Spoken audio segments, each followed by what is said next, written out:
గుజరాత్లోని Ahmedabad cyber crime పోలీసులు ఒక భారీ మోసాన్ని బయటపెట్టారు. ఆర్టిఫిషియల్ ఇంటెలిజెన్స్, డీప్ ఫేక్ సాంకేతికతను ఉపయోగించి ఆధార్ బయోమెట్రిక్ వెరిఫికేషన్ను సైబర్ నేరగాళ్లు డూప్ చేశారు. అంటే బయోమెట్రిక్ వెరిఫికేషన్ లేకుండానే ఆధార్ వివరాలు వీళ్ళు పొందారన్నమాట. ఇలా ఏఐ ద్వారా ఆధార్ మోసానికి పాల్పడిన 4 వ్యక్తులను పోలీసులు అరెస్టు చేశారు. దేశంలో ఈ తరహా కేసు బయటపడటం ఇదే తొలిసారి. ఆధార్ అథెంటికేషన్ ను స్కిప్ చేయడం ద్వారా ఏఐ దుర్వినియోగం ఇప్పుడు పీక్ స్టేజ్ కు చేరినట్టయింది. ఏఐ రాకతో లక్షల్లో ఉద్యోగాలు పోతున్నాయి. అటు సైబర్ మోసాలు కూడా పెరిగిపోతున్నాయి. ఇప్పుడు ఈ సైబర్ మోసాలని కొత్త ఎత్తుకు తీసుకువెళ్లారు 4 కేటుగాళ్లు. ఏకంగా ఆధార్ పోర్టల్లో బయోమెట్రిక్ అథెంటికేషన్ ను తప్పుదోవ పట్టిస్తూ వీళ్ళు ఏఐ డీప్ ఫేక్ టెక్నాలజీని వాడారు. తద్వారా ఓ వ్యక్తి ఆధార్ వివరాలను సేకరించి అతడి బ్యాంక్ ఖాతాని డైవర్ట్ చేసి ఏకంగా లోన్ తీసుకున్నారు.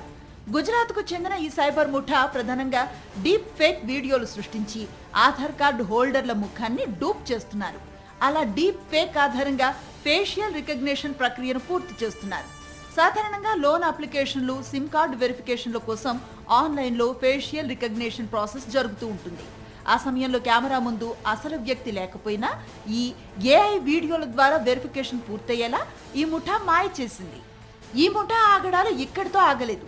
ఆధార్ కార్డు హోల్డర్ ముఖాన్ని డీప్ ఫేక్ చేయటమే కాకుండా వేలిముద్రలు క్లోనింగ్ కు కూడా పాల్పడ్డారు. ప్రభుత్వ వెబ్సైట్స్ నుంచి ఇతర మార్గాల ద్వారా సేకరించిన బయోమెట్రిక్ డేటాను ఉపయోగించి సిలికాన్ వేలిముద్రలను తయారు చేశారు.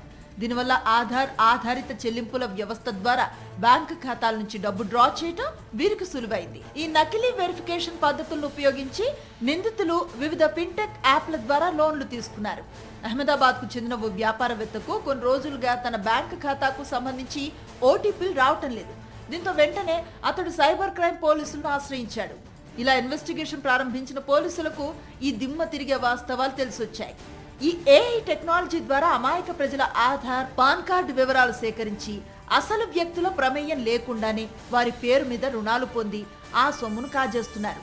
దీనివల్ల బాధితులు అప్పుల పాలవటమే కాకుండా వారి సిబిల్ స్కోర్ కూడా దెబ్బతింటోంది. నిందితుల వద్ద నుంచి పెద్ద సంఖ్యలో మొబైల్ ఫోన్లు, సిమ్ కార్డులు, సిలికాన్ వేలిముద్రలు మరియు కంప్యూటర్ పరికరాలను పోలీసులు స్వాధీనం చేసుకున్నారు. వీరంతా ఒక వ్యవస్థీకృత నెట్వర్క్ నడుపుతున్నారని, కేవలం అహ్మదాబాద్ లోనే కాకుండా దేశంలో ఇతర ప్రాంతాల్లో కూడా ఇలాంటి మోసాలకు పాల్పడి ఉండవచ్చని పోలీసులు అనుమానిస్తున్నారు.